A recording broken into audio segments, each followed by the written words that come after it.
expresión en un marco crítico y respetuoso. Los comentarios expresados a lo largo de su programación reflejan la opinión de quien los emite, mas no de la radiodifusora.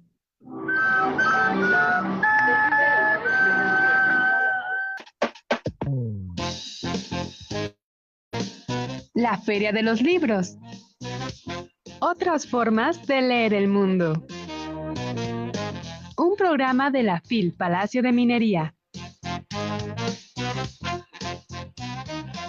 Muy buenas tardes, soy Álvaro Canseco y les doy la bienvenida a la Feria de los Libros, el espacio de la FIL Palacio de Minería en Radio UNAM, donde los libros dialogan con las ideas, la cultura y los temas que marcan nuestro tiempo. El próximo 30 de agosto se conmemora el Día Internacional de las Víctimas de las Desapariciones Forzadas y nos parece prudente y necesario preguntarnos junto con ustedes qué piensan las infancias y las juventudes sobre este tema. Para hablar de esto nos visita aquí en el estudio Alejandro von Dumen, escritor y editor, para hablar de su libro Clara como un fantasma, publicado por la Dirección de Publicaciones y Fomento Editorial de la UNAM, un libro publicado en su colección Hilo de Aracne. Alejandro, bienvenido al estudio. Hola, ¿qué tal? Muchas gracias por la invitación y a todos y todas las radioescuchas. Un gusto tenerte aquí en el espacio para hablar de un tema que desafortunadamente nos atraviesa a todos en la actualidad. Así que es bueno hablar y sobre todo desde la ficción para poder llegar a las juventudes y a las infancias. Y antes de comenzar la conversación, les recuerdo que pueden seguirnos en nuestro Facebook e Instagram. Nos encuentran como @la Feria de los Libros y participar durante esta transmisión. Vamos a escuchar Pasa la página y regresamos. Pasa la página.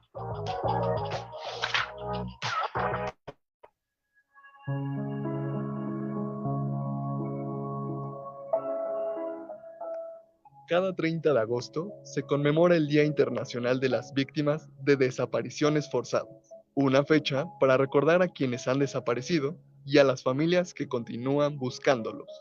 La desaparición, incertidumbre y una ausencia que también forma parte de la memoria. La literatura ha encontrado distintas maneras de acercarse a estas historias y mantener presentes esas vidas. Hoy te recomendamos 3 libros que abordan el tema desde diferentes perspectivas. El libro de nuestras ausencias, de Eduardo Ruiz Sosa, Las rastreadoras, de Isabel Cruz, y El invencible verano, de Liliana, de Cristina Rivera Garza. 3 historias que nos acercan a la desaparición, la búsqueda y la memoria. ¿Qué hacemos con una historia cuando alguien desaparece? Quizá una forma de responder sea seguir nombrándola, seguir buscándola y no permitir que caiga en el olvido, porque toda gran historia espera a su próximo lector. Esto fue Pasa la página.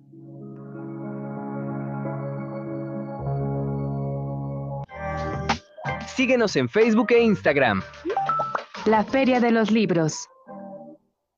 Y precisamente de la ausencia, la memoria y la búsqueda queremos hablar ahora desde la literatura. Y a mí me gustaría comenzar, Alejandro, preguntándote cómo evitar que la desaparición se convierta en una cifra o en un dato para las juventudes y en cambio, mediante la ficción generar pues esta conciencia para que ellos se puedan conectar con un problema que desafortunadamente en nuestro país y en muchas latitudes también de Latinoamérica sigue ocurriendo.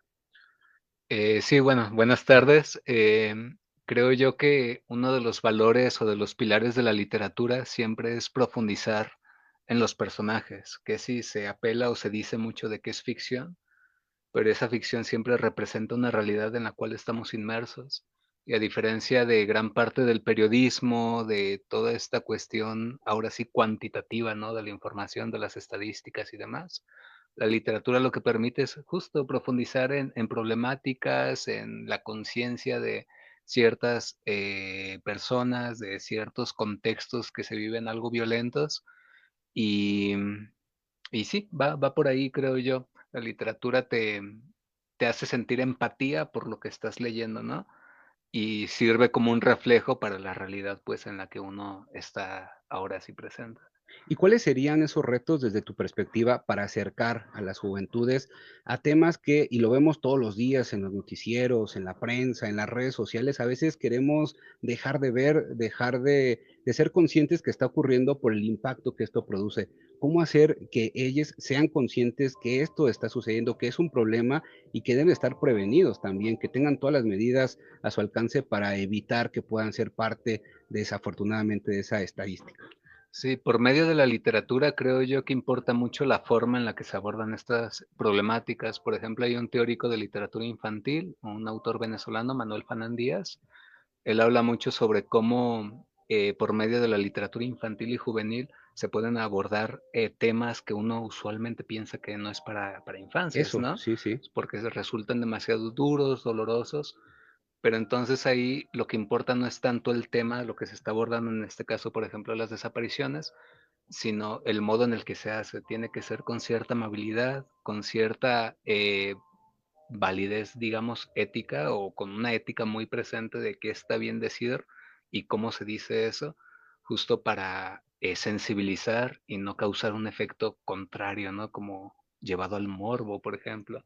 Que es una línea bien delgada, Sí. entre evitar caer en esos lugares comunes, en el morbo y crear cierta sensibilidad.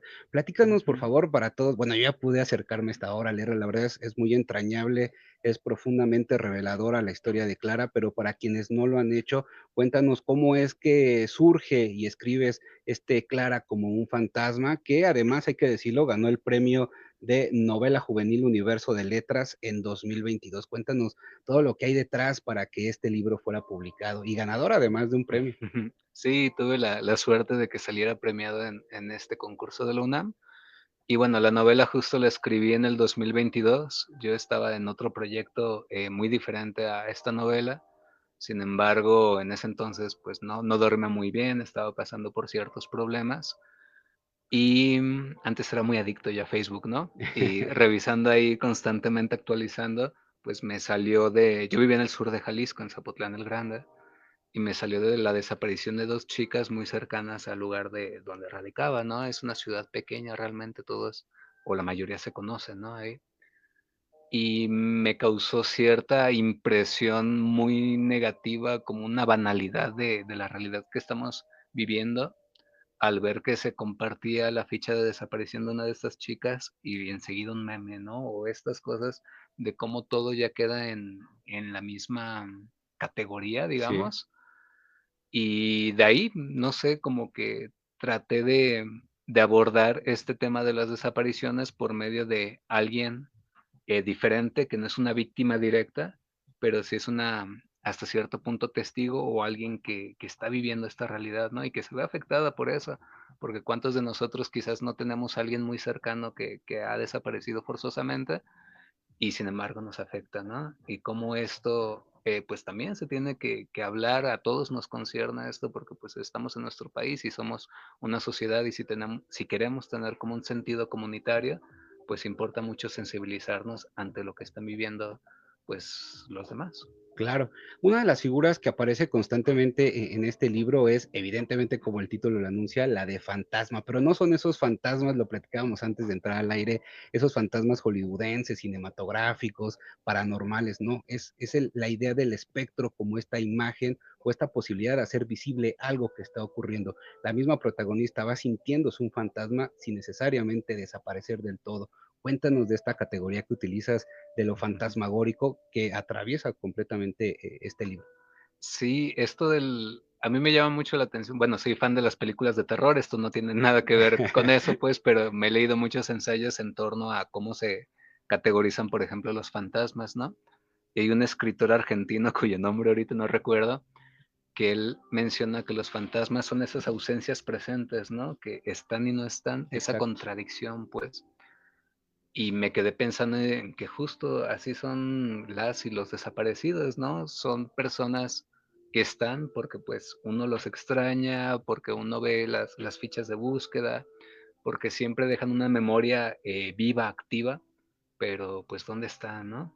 Así que de ahí trato de reinventar un poquito o mover un poquito, dar un giro de tuerca al concepto del fantasma para hablar de las y los desaparecidos. Sí, y además que en esta ausencia que se hace presente, pues todo el tiempo nos está diciendo, nos está hablando de un tema que es de urgencia nacional, que es necesario atenderlo y que hay que, lo platicamos hace 8 días aquí con Marta Pech, que vino a hablar de un libro de utópicas, que hay que atender los problemas estructurales, ¿no? No es el tema de la desaparición en sí mismo, es todo lo que subyace detrás de eso, que para evitar que esto siga ocurriendo tenemos que atender toda la estructura que está detrás o debajo de todas esas desapariciones. Sí, claro, ser empáticos, visibilizar estas problemáticas y saber, pues, que es justo lo que dices, es algo estructural que no solo concierne, digamos, al crimen organizado y ya, ¿no?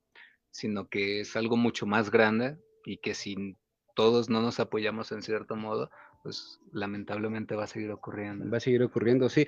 Además del fantasma, también está el tema de la muerte, porque digamos que aunque no física, pero a mí me parece, no sé tú qué opinas, ya me corregirás, Clara sufre una especie de muerte emocional, una muerte incluso de su forma de ser anterior a haber presenciado este secuestro, y eso nos lleva a pensar también en la muerte que sufren muchos adolescentes, insisto, no físicamente, pero emocionalmente, el trastocamiento de estar expuestos constantemente a este diferente tipo de violencias. Sí, claro, para mí uno de los temas que quería abordar mucho aquí es el reconocimiento. A mí me gusta mucho un filósofo que se llamó Emmanuel Levinas, que justo habla de cómo para ponerte en el sitio del otro, pues debes primero de poder mirarlo, ¿no? Saber reconocerlo. Y más allá de las desapariciones que no se reconocen pues lo suficiente, tampoco este periodo de crecimiento que tienen las y los jóvenes, en el que no se sabe qué van a hacer de adultos, en el que no sienten el suficiente apoyo. Y bueno, son personas que se ve dentro del sistema en el que estamos como esperan ser funcionales socialmente, cuando pues en realidad son personas pues que están vivas, ¿no? Y están sintiendo y están viviendo este estrés de no saber hacia dónde van. Y todavía con estas problemáticas pues se maximiza, creo yo, los problemas. Tú hablabas de el reconocimiento del otro y el reto también creo está en cómo hacerlo en un momento y en una sociedad donde estamos hiperestimulados con las redes sociales, con todo el bombardeo mediático, que además instan a pensar en términos individualistas y cómo reconocer al otro, cómo ponernos, sentir empatía en lo que está sufriendo, sin, como tú lo decías, haber nosotros experimentado ese tipo de violencias. Sí, claro, las redes sociales todavía, claro, tienen muchos beneficios, pero también se puede pensar que caen en esta cuestión de estar presentes y no estar presentes, ¿no? O de inventarse un avatar, algo ajeno a lo que uno realmente es en la materialidad, pues en la que estamos. Sí, y hablando del otro, algo que a mí me gustó muchísimo es el nombre de los personajes femeninos de este libro. Está Clara, está Luz y Lucía, y todas ellas tienen como una etimología en común que tiene que ver con la luz, con la claridad, con hacer ver. Yo te decía antes de entrar al aire que me parece muy curioso que sean precisamente ellas, personajes femeninos, quienes a los lectores, a las lectoras, les hacen ver un problema que está entre nosotros, ¿no? Cuéntanos pues, esta construcción de personajes femeninos que me pareció increíble, que además, bueno, el caso de la madre de Clara, que también pasa por, hay varios personajes que están pasando por momentos traumáticos, Sí. además del que sufrió la misma Clara, ¿no? Sí, sí, sí. Esta construcción del personaje femenino surgió a partir de que también yo me cuestioné, pues yo como hombre, ¿cómo voy a adquirir una Eso, perspectiva en primera persona, sí, sí, ¿no? sí. En la narración. Pensé cómo sería escribirla en masculino, es decir, hacer un personaje masculino, pero hubiera sido una novela totalmente diferente, creo yo. Más allá de la realidad que me motivó a mí a escribirla, hay otras problemáticas, creo yo, claro que hay hombres desaparecidos, pero con las mujeres se visibiliza de un modo diferente, ¿no? Se vive de un modo también muy diferente y creo yo con mucha más violencia todavía presente, ¿no? Por la cuestión del acoso, por la cuestión de la disparidad pues que hay también en la sociedad a partir del género. Y ya de ahí, obviamente todo esto lleva a la visibilidad, ¿no? Y de ahí viene también esta idea de poner esos nombres a mis personajes, que además me gusta mucho el nombre de Clara, una tía Sí. se llama Lucía, Luz me parece un nombre precioso, y bueno, a partir de ahí surgió. Acabas de decir algo importantísimo, creo, para esta novela. y es que si bien hombres, mujeres sufren desafortunadamente desapariciones, no se puede comparar con lo que sufre, con la violencia sistémica que sufren las mujeres, y incluso en ciertos pasajes de la novela la misma Clara lo dice, es que yo salgo y todo el tiempo siento también este miedo de poder ser pues violentada en la calle, este miedo creo que uno como lector, lo difícil también que es como lector hombre, ponerte, ser empático y entender cuál es ese miedo que sufren muchas mujeres. Sí, claro. Otra cosa, por ejemplo, que me motivó la novela fue que una persona muy querida, una mujer, una vez se subió a un taxi y el taxista, que ahí pongo una escena como que la Sí, sí. reconstruyó de un modo diferente y el taxista pues empieza a llevarla y no la quiere dejar bajar, ¿no? Y pienso también, por ejemplo, en cómo uno como hombre pues no pasa por ese tipo de situaciones, ¿no? O a veces que uno va caminando en la noche y delante tuyo va una mujer y uno no es consciente de que quizás con su sola presencia esté incomodando a esta chica, a esta señora que va adelante, porque pues nosotros no somos como tal víctimas constantes de un acoso, ¿no? Del género contrario. Y eso Exactamente. para mí era muy importante también aquí ponerlo por escrito. Sí, a mí me pareció increíble que lo abordaras y de esto y más quiero seguir platicando al regreso de un corte. Estamos platicando con Alejandro von Dummel sobre Clara como un fantasma. Libros más libres. Y bueno, es momento como cada lunes, como cada semana, de regalar libros, los libros que tenemos para todas y todos ustedes.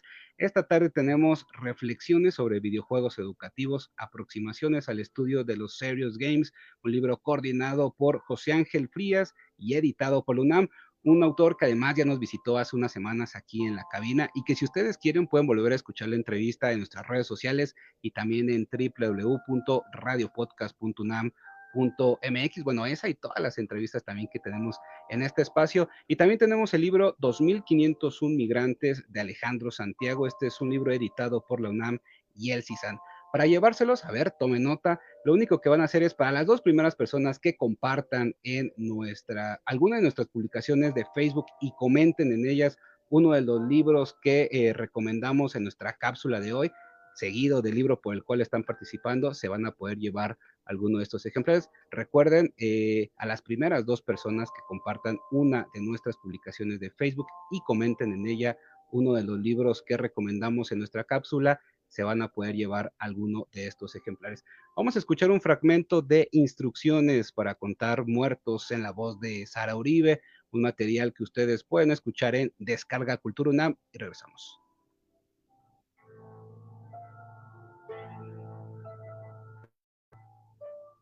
Antígona González. Sara Uribe. Instrucciones para contar muertos. 1. Las fechas, como los nombres, son lo más importante. El nombre por encima del calibre de las balas. 2. Sentarse frente a un monitor. Buscar la nota roja de todos los periódicos en línea. Mantener la memoria de quienes han muerto. 3. Contar inocentes y culpables.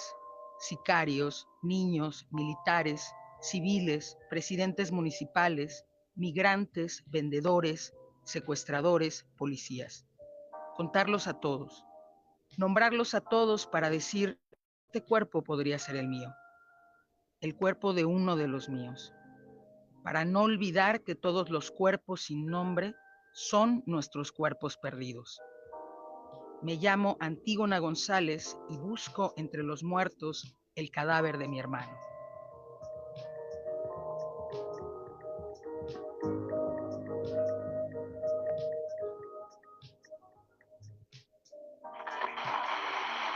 Escuchas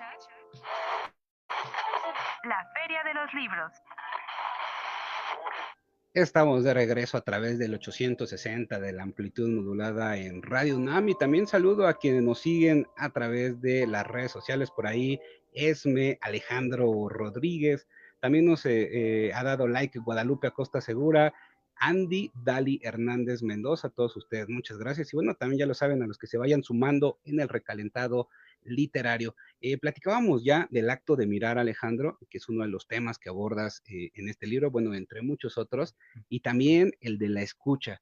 porque algo que le pasa todo el tiempo a Clara, y que eso lo podríamos trasladar a un problema, pues, de muchas de todas las juventudes, y creo que alguna vez o en algún momento nosotros en nuestra adolescencia quizás lo llegamos a experimentar, es el sentir que no nos escuchan o que no nos entienden, que eso está o subyace todo el tiempo en el caso de Clara, que quiere comentarle a todo lo que le sucede y aparentemente, aunque todos le escuchan, pero nadie realmente está prestando atención. Es un tema además que en estos momentos en el que, insisto, estamos hiperestimulados, pocas veces nos sentamos y aprendemos a tener una escucha activa sobre el otro. Sí, claro, fue una de, digamos, quizás la premisa principal de la novela. Empieza con Clara, que es una chica que de repente ya no se ve frente al espejo, piensa o cree o realmente está desapareciendo, ¿no? Y sí, es por haber presenciado una desaparición forzada, pero por otro lado es justo porque no le escucha a su novio, porque su familia, cada uno tiene su situación, su problema, y ella pues obviamente está atravesando también por una serie de problemas bastante graves como es nuestro contexto social, ¿no? Sí, sí.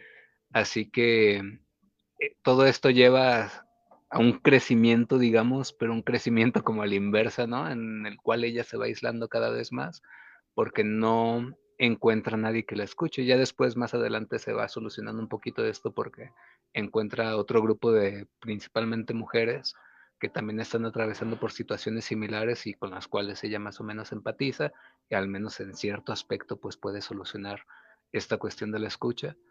Pero todo esto viene también a partir de que yo doy talleres principalmente de escritura para infancias Ah, buenísimo. y pues me he dado cuenta, ¿no? De las problemáticas también que tienen en casa, en la escuela, de que no hay quien les dé vuelo ahora sí a la Sí, imaginación, sí. ¿no? Empezando por la imaginación y eso ya después lleva a hablar también de ciertas cuestiones emocionales. Así que para mí era muy importante eso. Me gustaría ahorita que lo mencionas hacer como una nota al pie, Ujú. preguntarte, bueno, ¿cuál ha sido esta experiencia que has tenido trabajando con las infancias? Pues un tema que además atraviesa tu libro completamente. Sí, no, El reto además, ¿no? sí, es difícil, ha sido una experiencia. Empecé escribiendo un libro de poemas que según yo no era para infancias, pero me dijeron que sí, y ya de Okey. ahí me metí de lleno al trabajo con infancias. Obviamente por una cuestión ética quise compartir con infancias, dar talleres, y para mí me cambió totalmente mi visión, ¿no? De lo que yo quería hacer cuando decidí ser escritor. Y ha sido lo más bello. Prácticamente en mi oficio ha sido sin duda lo más bello. He dado talleres tanto a infancias migrantes, infancias de zonas periféricas también, o de todo tipo de infancias, pero todos tienen también justo esta coincidencia, ¿no? De que creo yo que los limitan bastante en cuanto al proceso creativo o a todo lo que tienen que decir o hacer que no sea en una función, digamos, social, pensando a futuro en que sean seres funcionales, ¿no? Es decir, que produzcan tal cual.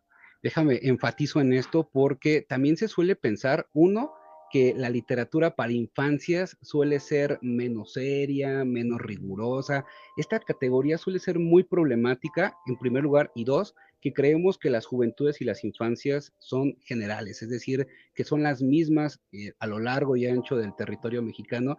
Y tú acá decías algo muy interesante, varían, son súper diversas y que hay diferentes formas de acercarnos a esas infancias y juventudes porque les subyacen y les atraviesan problemas muy diferentes. Sí, sí, claro, y de ahí viene parte pues de la escucha, ¿no? Por más que uno se prepare, no sé, con estos programas bellísimos que hay, por ejemplo, de Alas y Raíces, eh, cualquier día que uno dé un taller o que se acerca a una infancia, te produce algo nuevo, ¿no? Te hace a Sí, ti aprender y al mismo tiempo tratar de trabajar más, porque te das cuenta que es un mundo pues inmenso, ¿no? El de las infancias y lo que, y todas las problemáticas también que tienen alrededor según el contexto en el cual están pues inmersos. Y ya en cuanto a la literatura infantil, hay una autora que a mí me fascina, María José Ferrada, que ella dice que la escritura debe de ser más bien pensada para infancias, no para infancias. Es decir, que también pueda ser leída por un niño, niña, niña, y pues obviamente por adultos, ¿no?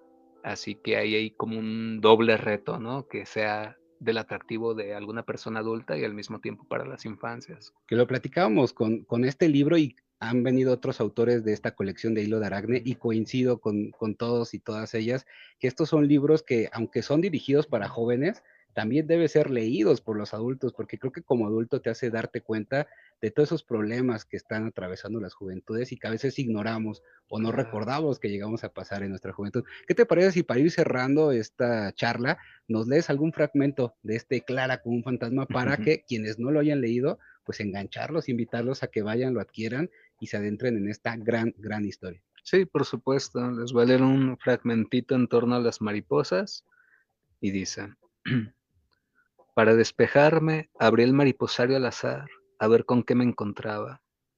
Di con una fotografía espeluznante. Era una mariposa que me miraba con las alas abiertas. Es decir, tenía ojos en las alas, como si fuera una especie de ilusión óptica. Aunque estuviera de espaldas y boca abajo, miraba hacia el cielo.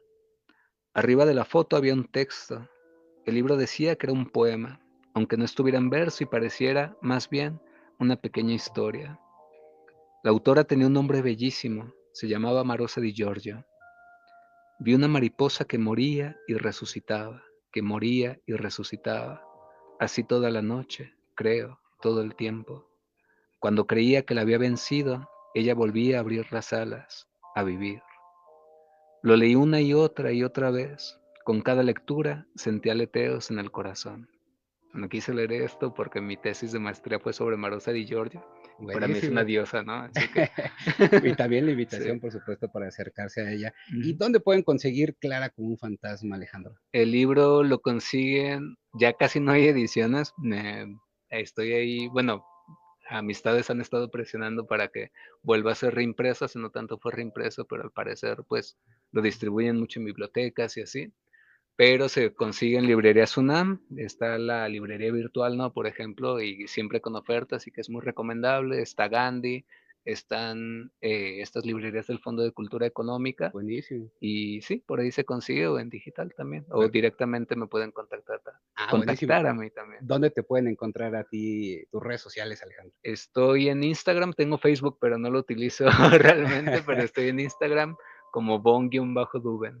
Perfecto, pues Alejandro, fue un gusto platicar contigo. La Igualmente. invitación queda abierta para que vayan, adquieran este Clara como un fantasma y pues te esperamos pronto con otra entrega más para platicar aquí en este espacio. Sería un gusto, muchísimas gracias. Gracias a ti, gracias a ustedes por seguirnos esta tarde y también recordarles que la Feria de los Libros es una producción de la Facultad de Ingeniería y de la FIL Palacio de Minería. Agradecemos a Perla Gatica en la producción, a Brenda Vélez en la coordinación de invitados y redes sociales, en la locución de los contenidos, a Eduardo Romero Villas, en los controles técnicos, a Socorro Montes y Roberto Valverde, y a Adriana y Mike Hernández en el servicio social.